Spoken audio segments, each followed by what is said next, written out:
नमस्कार दोस्तों, कैसे हैं आप लोग। मेरा नाम सौरभ कुमार है और मैं आप लोग को यहाँ पर महेश बर्नवाल की किताब एनसीईआरटी साठ संग्रह क्लास 6 ट्वेल्व पढ़ा हूं, जो कि आपका ये वन लाइनर है। ठीक है। और इससे हम लोग इंडियन पॉलिटी भारतीय राजव्यवस्था पढ़ना। ठीक है। तो आज हमारा चैप्टर नंबर 14 होगा और भारतीय राजव्यवस्था। ठीक है। तो भारतीय राजव्यवस्था इंडियन पॉलिटी का चैप्टर नंबर 14। ठीक है। तो देखिए आपके सामने चैप्टर नंबर 14 आ गया, केंद्रीय मंत्रिपरिषद। ठीक है। तो आपका केंद्रीय मंत्रिपरिषद चैप्टर नंबर 14 को करने जा रहे हैं। ठीक है। तो आपके सामने चैप्टर नंबर 14 आ गया, केंद्रीय मंत्रिपरिषद यूनियन काउंसिल ऑफ मिनिस्टर। ठीक है। तो केंद्रीय मंत्रिपरिषद यूनियन काउंसिल ऑफ मिनिस्टर है। ठीक है। तो केंद्र सरकार का प्रमुख कौन होता है? तो केंद्र सरकार का प्रमुख कौन होता है? आपका प्रधानमंत्री होता है। प्रधानमंत्री की नियुक्ति किसके द्वारा की जाती है? तो प्रधानमंत्री की नियुक्ति आपका राष्ट्रपति के द्वारा की जाती है। ठीक है। नेक्स्ट आपका भारत के प्रधानमंत्री। तो भारत का प्रधानमंत्री बनने के लिए न्यूनतम आयु कितने वर्ष होनी चाहिए? तो 25 वर्ष होनी चाहिए। यदि भारत के प्रधानमंत्री संसद के उच्च सदन के सदस्य है तो वे अविश्वास प्रस्ताव की स्थिति में अपने पक्ष में मत नहीं दे सकेंगे। ठीक है। संसदीय शासन व्यवस्था में वास्तविक कार्यपालिका शक्ति किसके अधीन होती है? तो संसदीय शासन व्यवस्था में वास्तविक कार्यपालिका शक्ति प्रधानमंत्री में निहित होती है। लोकसभा में अविश्वास प्रस्ताव प्रस्तुत करने के लिए लोकसभा सदस्यों की न्यूनतम कितनी संख्या होनी चाहिए? तो 50 होनी चाहिए। ठीक है। नेक्स्ट आपका है भारत का प्रधानमंत्री। तो भारत का प्रधानमंत्री सामान्यतः किस सदन का सदस्य होता है? तो लोकसभा, राज्यसभा का सदस्य भी प्रधानमंत्री बन सकता है, दोनों का बन सकता है। ठीक है। भारतीय संविधान का अनुच्छेद 75। तो भारतीय संविधान का अनुच्छेद 75 प्रधानमंत्री एवं अन्य मंत्रियों की नियुक्ति, मंत्रिपरिषद के आकार एवं उत्तरदायित्व का निर्धारण करता है। ठीक है। मंत्रिमंडल में कुल मंत्रियों की संख्या।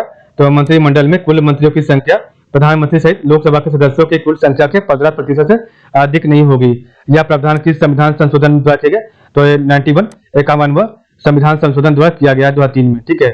संसद का सदस्य नहीं होने पर संसद का सदस्य नहीं होने पर कोई व्यक्ति अधिकतम कितने माह तक केंद्रीय मंत्री रह सकता है? तो आपका 6 माह तक रह सकता है। ठीक है।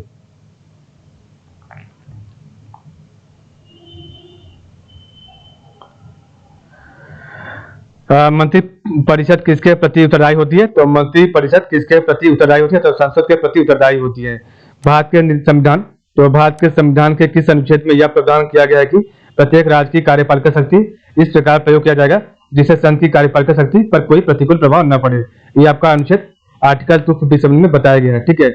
तो भारत के संविधान के किस अनुच्छेद में यह प्रावधान किया गया है कि प्रत्येक राज्य की कार्यपालिका शक्ति का इस प्रकार प्रयोग किया जाएगा जिससे संघ की कार्यपालिका शक्ति पर कोई प्रतिकूल प्रभाव न पड़े? ठीक है। ये आपका आर्टिकल 257 में बताया गया है।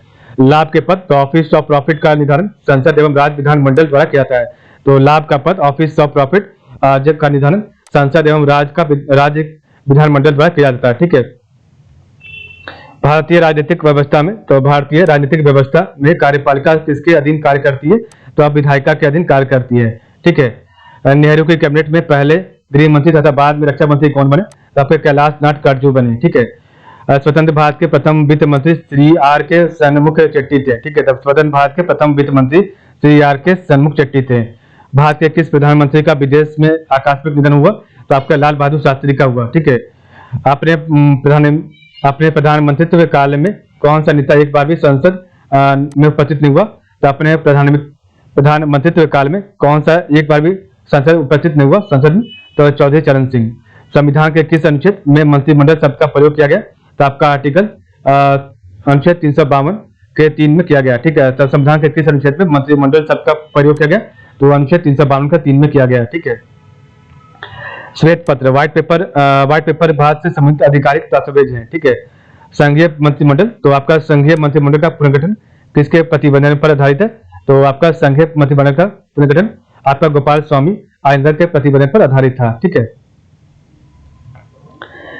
नेक्स्ट आपका पढ़ते एक मिनट, इसको बाद पढ़ेंगे। लिखते नीचे आपका दिया गया वन लाइन।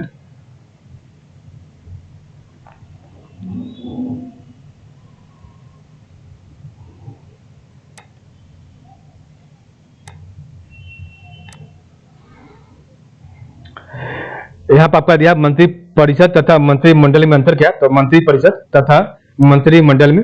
तो आपका मंत्री परिषद होता है काउंसिल। ठीक है। तब मंत्री परिषद आपका काउंसिल हो गया और आपका मंत्रिमंडल कैबिनेट हो गया। ठीक है। तो कैबिनेट है। तो कैबिनेट स्तर के मंत्री राज्य स्तर के मंत्री एवं उपाध्यक्ष होते हैं।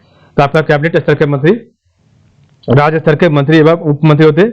और ये आपका मंत्रिमंडल में इसमें केवल कैबिनेट स्तर के मंत्री ही शामिल होते हैं, ठीक है।